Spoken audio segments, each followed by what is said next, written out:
Amahoro y'Imana bane namwe, meze neza ndashimira Nyagasani uhoraho, njye n'umuryango wanjye twese tumeze neza, namwe ndabasabira kumererwa neza, Imana ibamere imigisha, Nyagasani akomeze yivange mu byanyu, ahaze kwifuza kwanyu.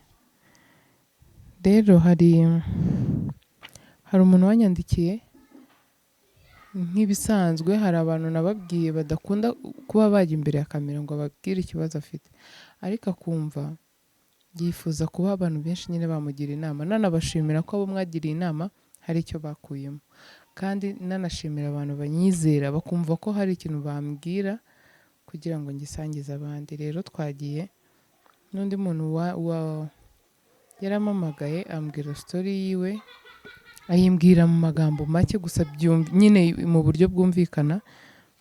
Iyo ntago byangombeye kumusaba ko yanyandikira message, nabashije kubifata mu mutwe. Yarambwiye ngo yakundanye n'umuhungu, umukobwa asa nkaho ari mukuru ariko ngo barutana nk'imyaka 5. Umuhungu uwo muhungu iwabo nyine bakodeshaga iwabo uwo mukobwa, batangira kuba abashuti bisanzwe. Urumva abantu nyine bakodesha mu gipangu cy'iwanyu nta cyatuma mutavugana cyangwa mutanahura, baba abashuti bisanzwe biri aho ngaho. Umukobwa bigeze aho ngaho aza gukundana n'uwo muhungu, ariko wumva aramurutamo. Usibye ko njyewe mba numva buri imyaka nta n'ikintu ivuze hagati y'abantu babiri bakundana. Abantu barakundanye, iwabo w'umuhungu bakabibona ko bakundana, ariko bo bakabihakana ngo oya ntabwo dukundana, ni ubucuti busanzwe kuko bari bahamaze imyaka myinshi.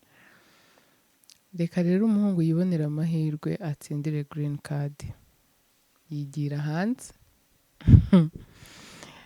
Mana mwumve ngo sinzi impamvu abantu basara ngo kwa kumvisha ko umuntu yagiye hanze. Ubwo mvuga ni muri ibi bihugu byateye imbere cyane. Umuhungu atsindira green card ajya muri Amerika, abona ubuzima. Noneho urumva yari yarasize umukunzi mu Rwanda, umukunzi nawe ahita abishyiramo imbaraga ngo kuko umuhungu yagiye hanze, akoresha uko ashoboye, we na mama we babishyiramo imbaraga kugira ngo umukobwa abashe kuba yabana n'uwo muhungu. Mwibuke ko iwabo w'umuhungu babibonye ko bakundana n'ubundi bakajya basa nk'ababyanga, noneho aho ngaho babishyiramo imbaraga zishoboka zose, kuko amakuru yabageragaho ko umukobwa wo kwa nyirinzu akundana n'umuhungu wabo aho ngaho ari. Babwira umwana wabo, nuramuka wanzuye ko ubana n'uriya mukobwa ntabwo uzaba ukiri umwana wacu. Icyo dushaka hano, hari umukobwa muziranye kuva ari umwana, uvuka muri famiye imeze neza nubwo atari cyane, niwe mugomba kubana. Bafata umwanzuro, mwumve, bafata umwanzuro w'uko ngo uwo mwana wabo atagomba gushaka umukobwa akunda ngo kuko akanga muruta, ikindi ngo kuko ko bacumbitse iwabo. Wumva ibyo bintu baranga. Umuhungu aza mu Rwanda abonana n'umukobwa, mva baranezerwa pe nk'abakunzi. Umuhungu yari amaze kubona amafaranga, yaraje yita ku mukobwa amugurira buri kantu, amwitaho pe. Umuhungu aragenda, noneho aramubwira ningaruka nzaza nje dukore ubukwe tubane. Mu rugo baba babyumva baba batabyumva birabareba. Umukobwa nyine acyari ku ntambara yo kwitwara gake gakeya n'ibiki, ariko ahandi hantu hari akabazo. Umukobwa avuga ko mama we yashyizemo imbaraga nyinshi kugira ngo arebe ko umuhungu yamushaka. Ubwo sinzi impamvu, nimba ari umubare wo kugira ngo umukobwa abone uko agenda, nimba ari umubare w'ikisinzi aho ngaho. Noneho umuhungu ku nshuro ya 2 agiye kuza hano mu Rwanda, numva yari yaramupromisinze ko naza azamushaka. Umuhungu agera ino hano, mama aramubwira ntago bishoboka. Buriya mama w'umuntu ni umuntu ukomeye cyane. Umwana yumva ntago nawe biri bukunde gukora ibintu mama we atamushyigikiyemo. Ikintu yakoze, yambitse umukobwa impeta. Proposal ngo y'iwabo iyo propose yabo yabaye ngo nta muntu w'iwabo w'umuhungu n'umwe wari urimo, bari ab'iwabo w'umukobwa. Ikindi yari propose yateguwe n'iwabo w'umukobwa. Iwabo w'umukobwa urumva ko bafitemo ibintu byinshi aho ngaho. Aramupropoza, umuhungu arongera asubira hanze aramubwira uko byagenda kose nzakora uko nshoboye, gake gake mu rugo bazabimenya ko nagupropoje, niturangiza dukora ubukwe tubane. Rero uwo muntu ngo ikintu ashaka kumugiraho inama ni iki ngiki. Umuhungu yamubwiye ko abona n'ubundi bakomeje kwanga, ngo baramubwiye ngo n'irembo bararifata ngo bigapfa. Ahubwo ngo umuhungu yaramubwiye ngo waretse nkagutera inda, ko mu rugo nibaramuka bumvisha naguteye inda bazemera tukabana. Mumfashe n'ukuri tugire inama uyu muntu. Hari n'undi mukiriya ntegereje hano tugiye gukinana kano kantu keza muri kureba hano kitwa Rodo. Nawe reka tuze twumve ikintu ari bubivugeho, gusa mumbabarire tumugire inama, kuko njyewe ndi kumva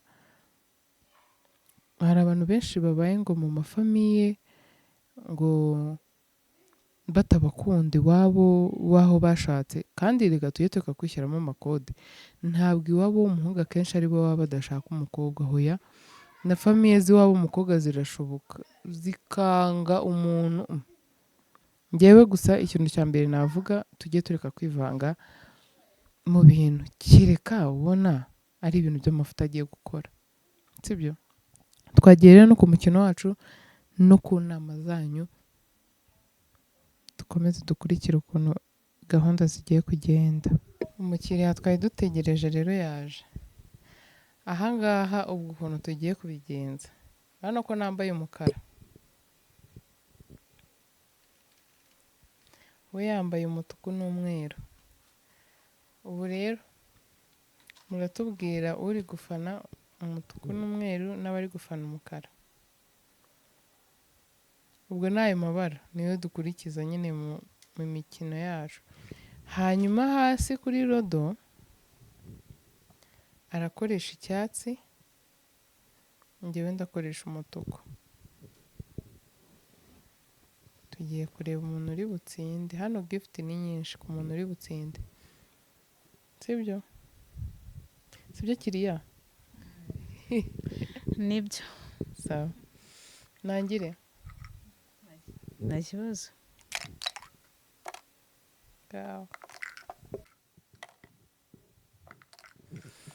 Rero ku bantu kangire gutya, kugira ngo inka yawe isohokemo hano bisaba kuba wabonye 6 kuri aka kantu. Bisaba kuba wabonye 6. Ubwo iyo uteye 5, iyo uteye 4, iyo uteye 1, iyo uteye 2 n'iyo uteye 3 ntago bikunda mu gihe inka utaragira n'imwe isohoka. Ubwo twese turi gushaka 6.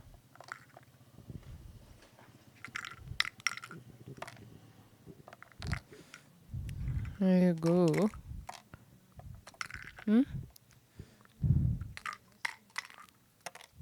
Ikindi nimuze kwibaza impamvu yambaye maske. Afite grippe ikomeye, kandi kubera dufite abana, kandi kubera ko tudashaka kwanduza, niyo mpamvu yambaye maske. Yego Rwanda. Nta n'umwe. Yego barasohotse. Kandi iyo umuntu akirinya 6 arasohoka akanongera agakina.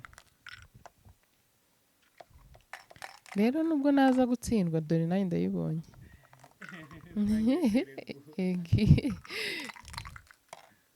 Kane.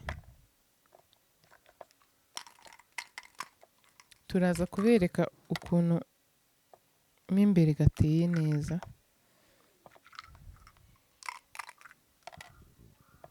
Kane nanone. Ubundi ku bahanga ntago bakina ngo bakoremo kuriya nk'uko ngende kwikoreshamo ngo ndi kubara. Uba ugomba kubara neza ukatereka aha ukiyiba.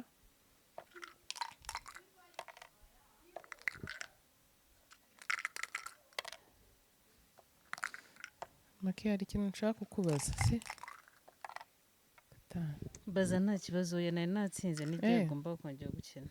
Okay. Hano wanjye. Banza ukina. Ibi ntibibakange ashobora gukina inka ze zose ziri hanze ukongera nkazisubizamo. Nimye kandi gatandatu. Ni gatandatu? Yes. Nimye gatandatu ntabwo nakwiba. Umukino uracyari uwanjye. Turasubiza inyuma.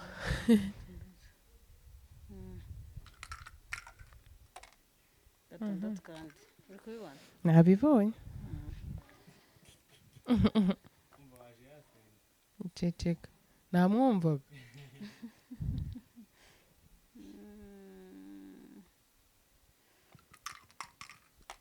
Gatandatu kandi.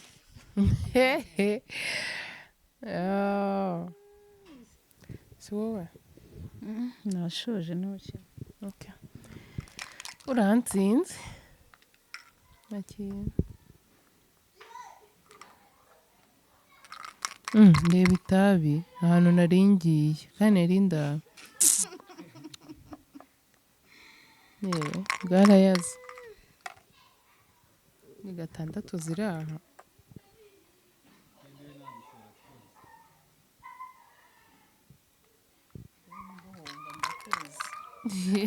Zikansubizamo. Kandi wazigasubizamo zino zose. Gatandatu.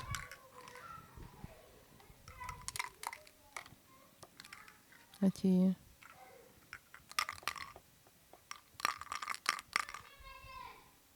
Kino.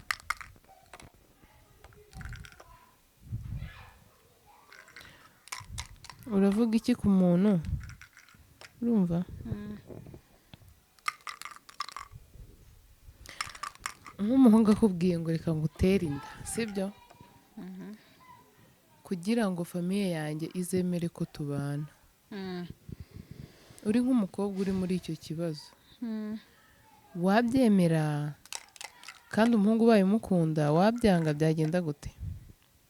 Ntabwo nabyemera. Kubera kandi wenda ariyo nzira. Wenda famiye y'umuhungu, sibyo? Iravuga ngo ntabwo nyine bakemera ko ngushaka nta yindi mpamvu ihari. Umuhungu akavuga ko aramutse aguteye inda byo byatuma wenda babyemera. Nese nabwo ntibabyemere. Niyo mpamvu wowe wabyanga. Nuko waba uteganya ko n'ubundi bashaka kubyanga. Okay. None se biramutse bigenze gutyo, sibyo? Kandi yarakoze propose. Uri kumva? Yo kubana se? Yego. Yarakwambitse impeta ariko famiye ye itabizi. Yarabikoze nyine kugira ngo ubone ko yakwitangira.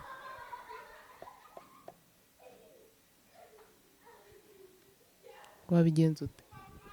Wabyemera iyo propose yarabaye cyangwa se yarafashe irembo? Oya wenda irembo reka tubireke kuko aho ngaho famiye ziba zabijemo. Yarakwambitse impeta hari nk'abantu babizi. Bari hejuru y'abantu 20. Kino. Byose umusore yagiye kwambika impeta. Nuko aba yarakwerekanye no mu muryango wenda niba afite ababyeyi bashiki be tusa gutyo. Nyine kankubwire. Umuhungu ashobora kubwira abantu, sibyo? Biwabo. Ati uriya mukobwa mujya mubyumva ko dukundana, sibyo?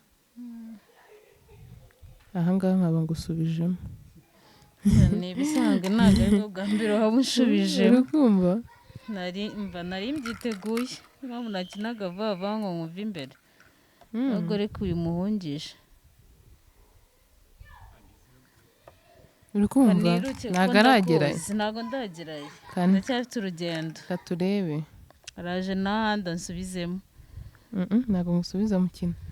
Uri kumva? Ni ibisanzwe unasubijemo nta gitangaza. Umva ibintu ngiye kubwira.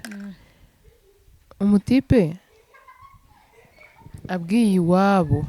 Urumva hari ukuntu abantu baba bakundana ariko atarakujyana muri famiye ariko nyine babizi ko mukundana. Wenda muturanye urugero. Iyo umuntu agukunda by'ukuri buriya arakurata. Nta kuntu umuntu yaba agukunda ntakwereka umuryango we. Wiya umva nyine nkubwire. Bibaho. hari igihe umenya umukobwa kubera ko umuhungu wanyu yamuzanye akamwerekana, ariko hari n'igihe muba mubona baturanye mubizi ko bakundana, wanababaza akavuga ati yego turakundana, umuhungu nyine abyemera ko mukundana, uri kumva? Ariko noneho ugasanga famiye iravuze ati nubwo mukundana twe ntabwo tumushaka. Yego kumbona agiye kunsubizamo. Iyo rimwe n'igihe wayishakaga ubundi urishaka wagiye ngo ndashaka nka 2 gatandatu, hari ukuntu nagusubizamo kwaje nyine rimwe nkagusubizamo. Ikibazo ntaryo ubona, banza umbwire ibintu ndi kukubaza utanyibagiza.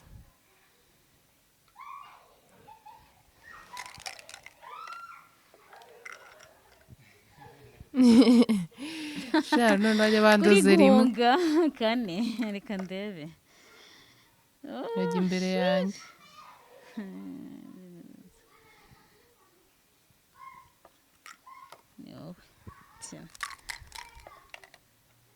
Yego mana aho ngufatira si undi hano uri hehe? muri 58. Yapu. Hari ukuntu se waba usubiyeyo gato nanjye nkakwishyura ntacyo nkagusubizayo. bitwaye. 6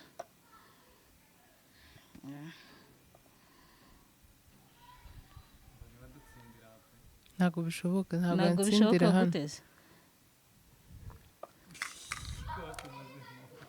Yaha ko nawe akiri kurera. Wakina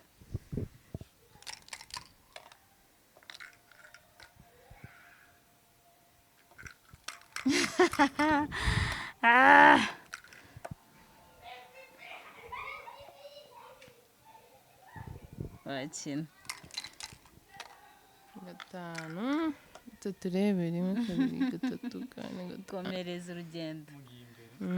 urugendo ndagushaka 4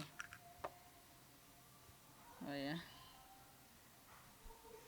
Ibi ni uko turi gukinira ahantu hatoya naho hari kunjena. hari kujena n'ukuntu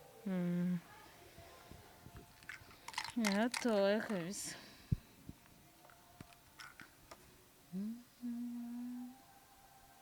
Ndakina namaze gusohokana none.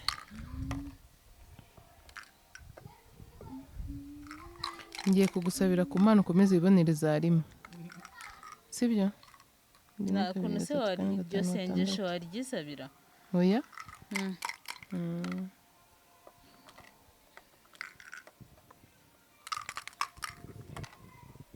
5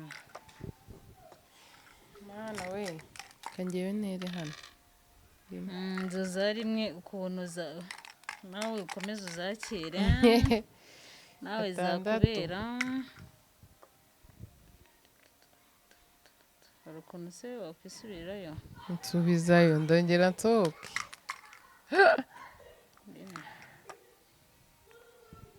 Twagiye ngiye mikoro ngiye kuyishyira hasi, ndabona wagira ngo niri gutuma nyina ibintu bitabaho.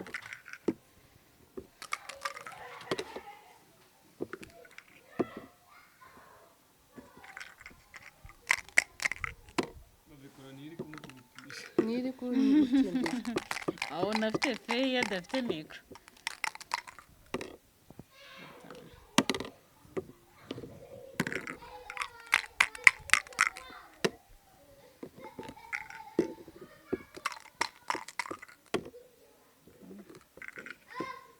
ngewe ubundi muri uru rugo barabizi ko ari ngewe meteresi, ariko noneho ndabona byacanze. hari umuntu ushobora kubibona ndi kumutsinda gutya akahita wese noneho yabaye iki bandugisheje. ati namugiriyeyo kubera ko uyu mukino ni uwe ngewe ntabwo ari uwanjye. ariko nawe njya nsinda avaho nkakurikira. 1 2 3 4 5 uretse nta nubwo bagomba gukina. Okay, it's okay. Ndagusubije hano ni ugusubizanyayo 2. hano ntawamenya.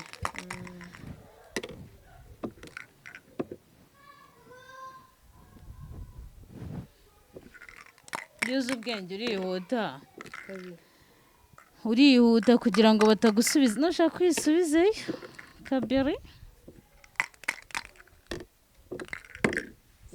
kabiri ninde wayindoza 5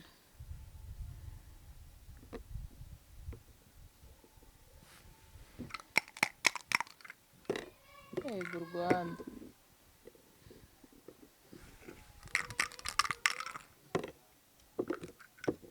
uyu munsi nambaye nk'umuntu ugiye gukina karate ariko ubundi nta karate uzi yewe ntayo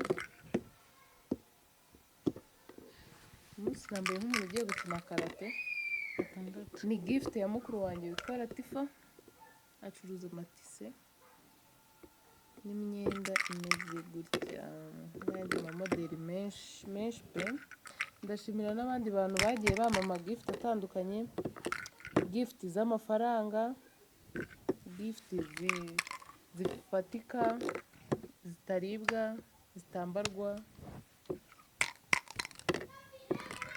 ibintu nk'ibyo ngibyo byose abantu bo kuri ino channel ni ukuri munanipendaka sana na mimi nawapendaka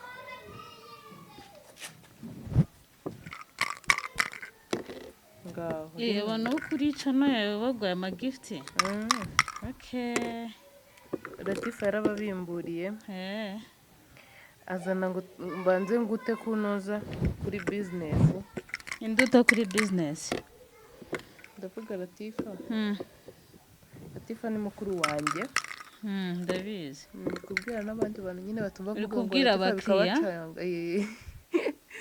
kubwira abatege uri kubwira abafana uri kubwira abafana bawe ni abakunzi nshaka urumva ko yari ari inkore abafana harya abafana si bo bakunzi si iyo umuntu agufana si abagukunda iyo umuntu agufana hari igihe agera akakuvaho okay abakunzi bawe ariko abakunzi ni abakunzi nyine no mu bihe bikomeye baba bahari 5 ukuntu umuntu ahunga umuntu akagenda yiruka kibonamo amaguru murabona ukuntu ndi gukina ndi kumuhunga mana amfatira ntabwo namukira ni ukunsubizayo nta mpamvu ndeba ariko uzi uko nyifitemo inka 3 zose wowe harimo imwe ego mana ariko ndakuzi ntabwo ibyo bitangaje muri uyu mukino bashaka kunsubizayo mwa bantu kandi andi inyuma mbiri imbere arajyaheze njye hehe aka aracyafite twinshi asohotse n'uguhita nsubiza 6 mana ntabara n'uguhita nsubizayo niriya irarokotse nanjye ndamukize 5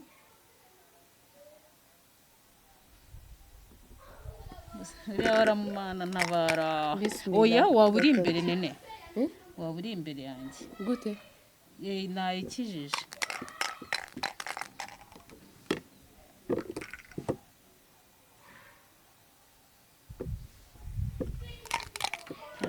ubwo mubona ahangaha rero nagiye nahunzemo ntacyo bitwaye yaramfite mu kanya ubundi abantu dore umuntu asohokera hano nkanjye nsohokera hano umutuku nkagenda gutya nkaza hano nkagenda hariya nkaza gutya nkaza kwinjira ubu ngize ibyago agasohoka mw'abantu mwe narinjira mu cyatsi cyanjye ni uguhita nsubiza kwa ko ngezemo hano ariko uracyafitemo utundi kandi twanaye kandi ntayo mfite paka mbone 6 nsohoke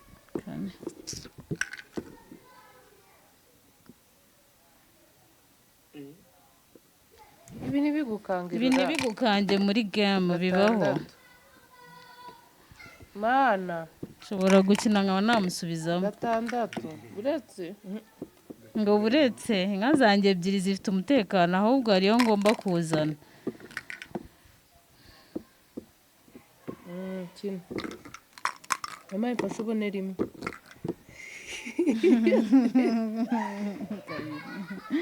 Imana ifashe mbone gatandatu. Ngwino ntacyo. Imana ifashe mpite mbona No, rimwe. Jesus Christ. Gatatu. Yo mwabantu mwe mwabafana banjye mu nsengeri kuko Cyaba gufana hano hantu bagusengera. naringiye Nyagasani ntabara. Imana mfashe umwe Reba ahantu ngeze. kabiri. Mana we. Kuko naba mbabaje. Usubiyeyo ugeze Gatanu. Yewe mwabantu mwe no.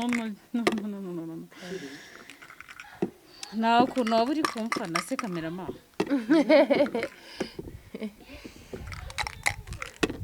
gatanu. Rimwe, kabiri, gatatu, kane, gatanu. Wapi ntago arangeraho. Ndamukira tu. Yes, gatanu.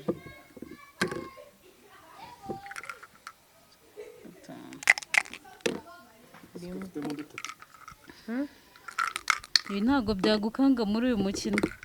Kane ni ukuri. 1 2 3 4 zana.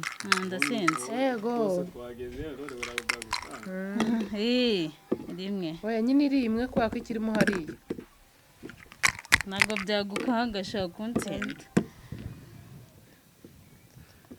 Ariko aho nasohokera ndamufite ngize nka gatandatu no guhita muzana gatanu.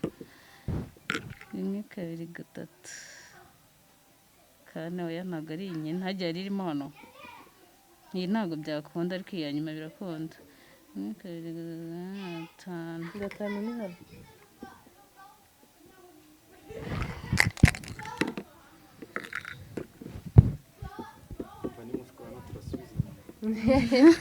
Oya uyu mukino ntabyo gushwana bibamo. Ni amahirwe. Ni amahirwe. Ni urusimbi.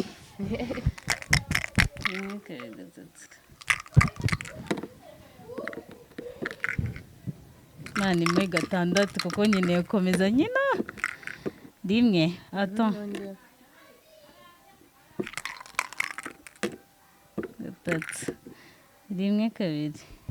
Byakunda ntayafite. Gatandatu. Gatandatu inshuro ebyiri kiriya. Ndi uri hano neza. Ndarinzwe ariko ntacyo. Ntacyo bitwaye. Kane.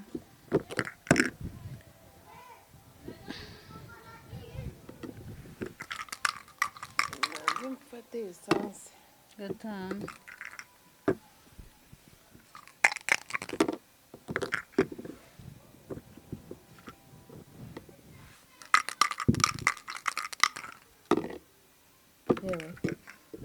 Abantu ntibibaza impamvu urimo gutera ntukine ntazo ufite.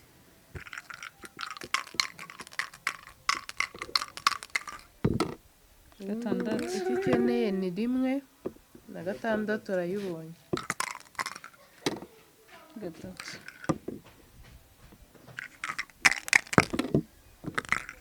Katre. Kane. Hano hantu turi gukinira rimwe. Ni hatoya nyine nta kundi. Ni hato pe. Gatandatu.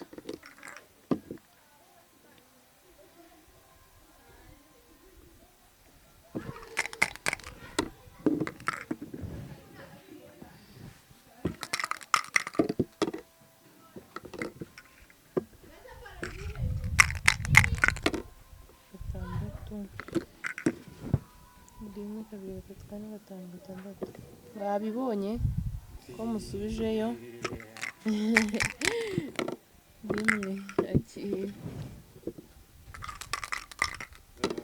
Ahise yongera arasohoka. Yego mana.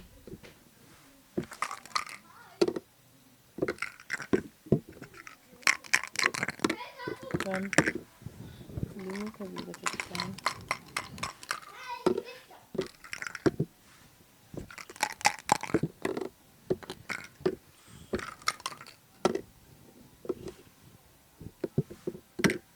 Njyewe umuntu wanyigishije gukina rodo ubu dusigaye dukina nka mutsinda.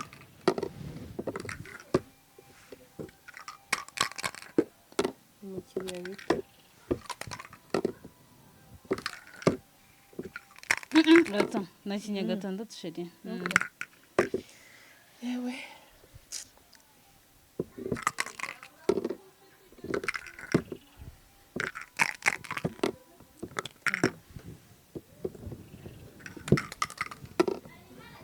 Kabiri. Reka. mwumvishije reka aratsi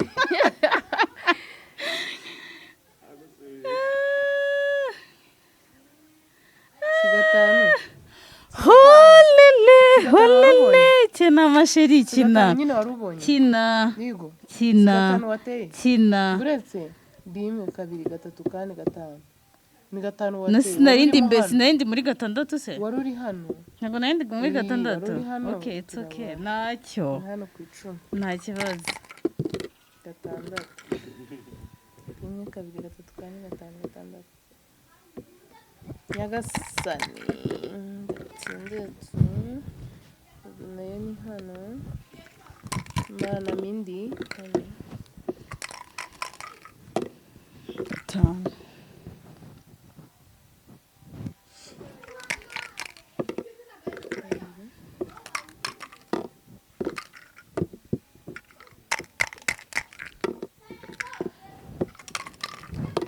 baramutse batsindiye hano ndetse ziriya ntizikongoze gatandatu naho urimo kubaruka ni hano se oya nyine uranjijishije nayo ndi kubabara mvuyemo hano cyangwa mvuye hano oya sheri yes undebere nanyive mvuye rada mvuye rada buretse 1 2 3 4 5 amahoro ahinde oya ari ukuntu ni kangahe hari ntabwo uyizi nta bintu byo kunyiba yibuke ni kangahe rora ni kangahe numva ari kabiri okay subiramo ntacyo ndakwemereye asante gatandatu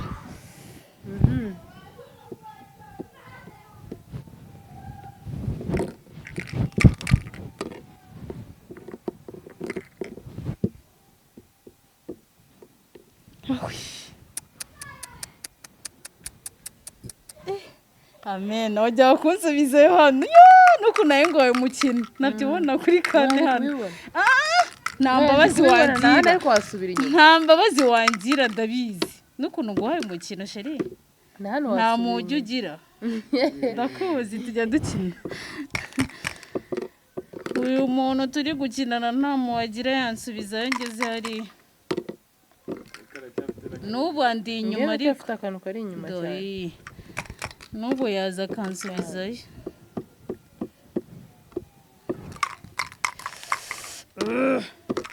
wagiye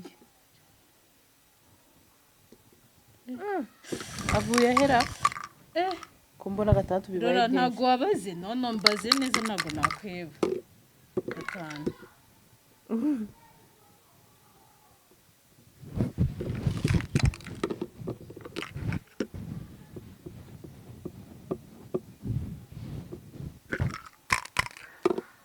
rora ujye uturebera sibyo kuko hano habaho ibintu byo kwibana ukuntu umuntu atamenya oya kwiba ntabwo twashwa naruko ariko habaho ibintu byo kwibana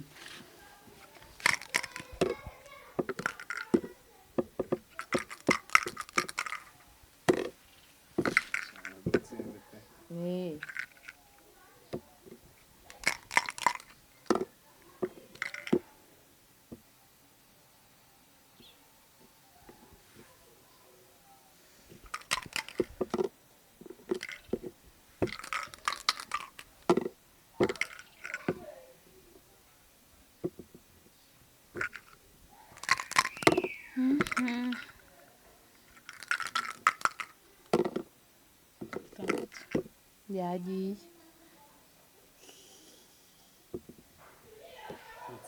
harya gatandatu rimwe kabiri gatatu ntabwo bikunda no sinongera singize gatandatu rimwe kabiri ndaribona gatatu ndaribona ubura ndatekanye aho yaza hose ayinya gatandatu yawe yaratsinze abafana banjye rero twaba turatsinze yewe batsindiye iwanjye mutsindiwe rwose nta kundi turasubiramo inshuro ya kabiri bitari kuri kamera nanarakaye inshuti zanjye rero abafana banjye yewe barantsinze pe uyu mukino ukaba yarawunyigishije nkaba ntangiye kujya mutsinda kuri kwima nanjye wanyigishije ndamutsinda kandi n'undi muntu wawunyigishije nawe nsigaye mutsinda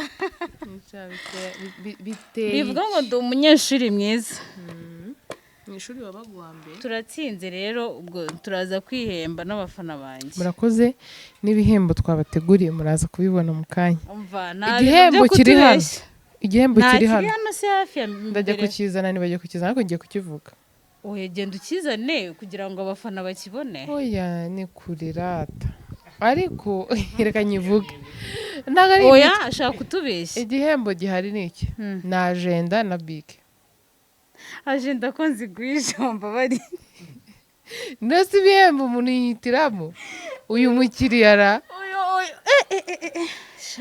ahubwo mwakoze ni ukuri kw'Imana mwitwaye neza mwigaragaje neza abafana be mwishime abanjye namwe nimubabare kuko nanjye ndababaye oya mwihangane muri uyu mukino bibaho ntago mutsinze kuko ari umuswa nabyakiriye ubundi ndatsinda simbizi niba ari uko ndwaye kuko hari umuntu uzabona kino kiganiro akumirwa ko amenyereye gutsinda ni ukuri kw'Imana ikindi rero mana ndagushima ko nari nabisabye kugira ngo mutsindire iwe urabikoze Imana ishimwe murakoze twakira murakoze kuba mwadutumiye waje neza pe so reka mbabwire rero bantu mudukurikiye uyu mukino ni mwiza umara irungu twebwe hano nijoro iyo tante wanjye yansuye niwo dukina nijoro kugira ngo nyine turere abana neza iyo nabo bakunze uwo munsi kurara bicaye uradufasha ntabwo tumenye ukuntu amasaha agiye ikindi ni uko twe turi gukina turi babiri ariko ubundi ukinwa n'abantu bane muri abantu bane mu rugo mushobora akagura amafaranga makeya mukajya mukina mushobora no kuba mufitanye bifu n'umuntu ushaka mugashiduka yarangiye ni keza rero kano karodo kazana ibyishimo mu muryango ni ka byishimo mwakoze rero kudukurikira Imana ibarinde ikindi nimwibagirwe no kuri kugira inama umuntu nababwiye uyu mukiriya wicaye hano nabimubwiye arandi ndagize mpaka aza kubivaho ariko se ubundi ndaguhemba n'ukuntu wirengagije ibyanjye abantu nk'aba ngaba babaho nk'abantu banga kugira abandi inama babaho nakundi katubyakire ko ariko yabihisemo ntabwo nigeze nanga kugira abantu inama none se ko wabyirengagije wari urimo gusaba umutima wawe ngo utsinde njye nari umutima wose wari uri ku mukino ntacyo mutubabarire wineranya n'abantu ko ntatanga inama oya mumubabarire ubwo nawe arajya muri komenti yandikemo inama izina akoresha ndarizi ninjyamo nkasoma nkasanga atarimo ni ibyo ngibyo nyine ndabaha inama muri komenti sawa mwakoze kudukurikira Imana ikomeze ibiteho